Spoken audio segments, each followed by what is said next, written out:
कैलाश मानसरोवर को चीन के अतिक्रमण से मुक्त करने भारत देश में चल रहा अभियान। चीन की विस्तारवादी नीति से कैलाश मानसरोवर और तिब्बत पर चीन ने किया कब्जा। भारत तिब्बत सहयोग मंच कर रहा है कैलाश मानसरोवर की मुक्ति के लिए जन जागरण। पन्ना की स्थानीय सर्किट हाउस में हुई बैठक संपन्न, जिला कार्यकारिणी घोषित। चीन अपनी विस्तारवादी नीति के चलते अपने पड़ोसियों को हमेशा ही परेशान करता रहता है और उनके लिए मुसीबत का सबब बना हुआ है। चीन अपनी विस्तारवादी नीति के तहत सामरिक दृष्टि से चीन तिब्बत की तरफ से मध्य एशिया तक पहुंचाने की दूरगामी सोच रखता था। इसी लक्ष्य को सामने रखकर चीन ने सन 1950 में तिब्बत पर अपनी फौज से हमला कर 1951 में उसे पर कब्जा कर लिया और साथ ही करोड़ों हिंदुओं की आस्था को चोट पहुंचाते हुए भगवान महादेव के धाम कैलाश मानसरोवर पर भी अपना कब्जा कर रखा है। करोड़ों हिंदुओं की आस्था को बचाने और कैलाश मानसरोवर को चीन के कब्जे से मुक्त करने के लिए 5 मई 1999 को हिमाचल प्रदेश के धर्मशाला नगर में भारत तिब्बत सहयोग मंच की स्थापना की गई। अंतर्राष्ट्रीय चिंतक विचारक माननीय डॉक्टर इंद्रेश कुमार जी का अनवरत मार्गदर्शन भारत तिब्बत सहयोग मंच को प्राप्त हो रहा है। तिब्बत की आजादी, देवादिदेव महादेव के धाम कैलाश मानसरोवर की मुक्ति के लक्ष्य और उद्देश्य से अंतर्राष्ट्रीय राष्ट्रीय स्तर पर अनवरत कार्य और सहभागिता की जा रही है।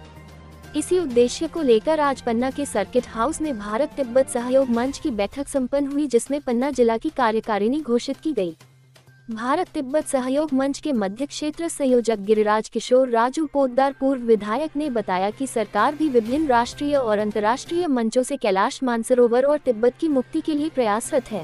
भाई साहब, आज भारत तिब्बत सहयोग मंच का बैठक हुई है, क्या उद्देश्य है और क्या गठन किया गया है?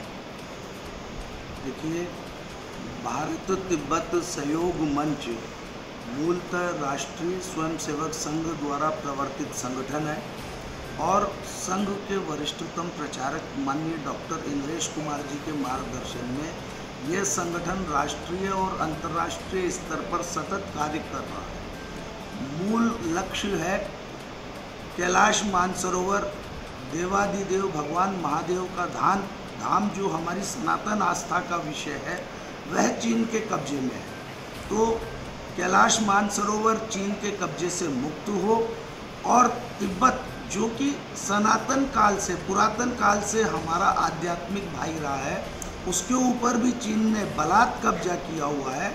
दलाई लामा जी आठ करके भारत में शरण लिए हुए हैं।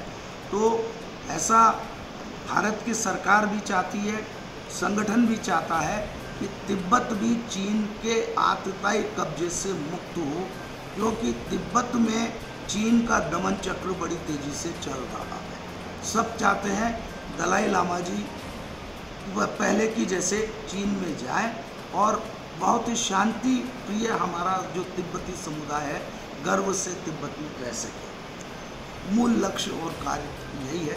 इसी निमित्त जागरण का कार्य करने के लिए सभी जगह पूरे देश में, मध्य क्षेत्र में, फिर महाकौशल प्रांत में, फिर आज छतरपुर जिले में, फिर पन्ना जिले में समाज के सनातन बंधुओं से बैठ कर के सारी बातचीत हो रही है।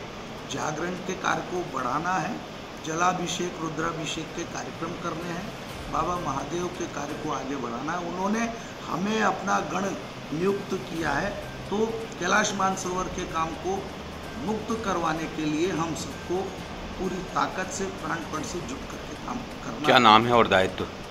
मेरा नाम गिरिराज किशोर पोद्दार है। मैं मध्य क्षेत्र संयोजक हूँ। इसमें मध्य प्रदेश और छत्तीसगढ़ पूरा